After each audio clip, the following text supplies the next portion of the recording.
Bonjour à tous. 2 personnes gravement blessées dans un accident de la route à Tilchâtel en Côte d'Or. L'accident s'est produit vers minuit sur la route départementale 974.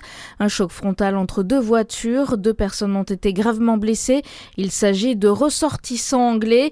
Elles ont été emmenées au CHU de Dijon. Une 3e personne a été légèrement blessée.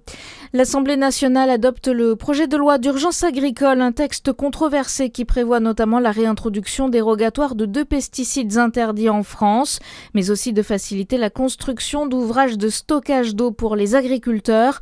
Le projet de loi doit être examiné dans la journée au Sénat en vue d'une adoption définitive.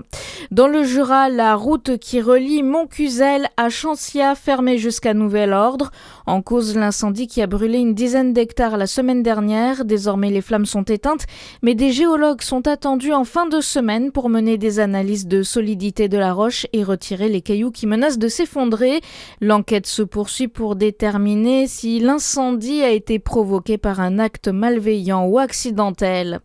La ville de Besançon appelle à avoir les bons réflexes justement pour éviter les incendies. 9 feux de forêt sur 10 sont d'origine humaine et pourraient être évités. Afin de protéger ses ressources forestières, la ville appelle les fumeurs à jeter les mégots dans des cendriers et à faire attention aux cendres incandescentes qui peuvent partir depuis une fenêtre ouverte de la voiture, mais aussi à ne pas faire de barbecue dans les broussailles ou encore de respecter les interdictions d'accès aux massifs forestiers. C'est le plus grand festival des arts de rue en France. Chalon dans la rue est de retour dans quelques jours pour sa 39e édition. La ville va vibrer au rythme de plusieurs centaines de spectacles de différents genres. Cette année encore, les organisateurs ont décidé d'accueillir encore plus de compagnies pour garantir la diversité du festival. Célim Okba. Elles seront 146 à être accueillies pour cette 39e édition. 147 spectacles seront proposés au public pour plus de 700 représentations autour du vivre ensemble. Un aspect plus politique sera également abordé à travers des représentations pour parler de différents sujets comme la montée du fascisme et l'explosion des violences sexistes et sexuelles.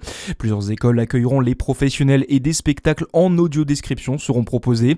Côté pratique, la municipalité s'est organisée pour permettre aux spectateurs de se déplacer sans problème pendant la durée du festival. 3 parkings relais proches de certaines lignes de bus pourront fluidifier la circulation dans le centre-ville. Chalon-sur-Saône vivra au rythme du festival dès jeudi. Les festivités se poursuivront jusqu'à dimanche. Et puis 2 millions de personnes dans les rues de Madrid hier soir. Soirée de fête pour acclamer les joueurs de la Roja de retour après leur titre de champion du monde. Les joueurs de l'Espagne ont défilé à bord d'un bus à Impérial. Ils ont également été reçus par le Premier ministre et la famille royale. À suivre votre météo sur Fréquence Plus.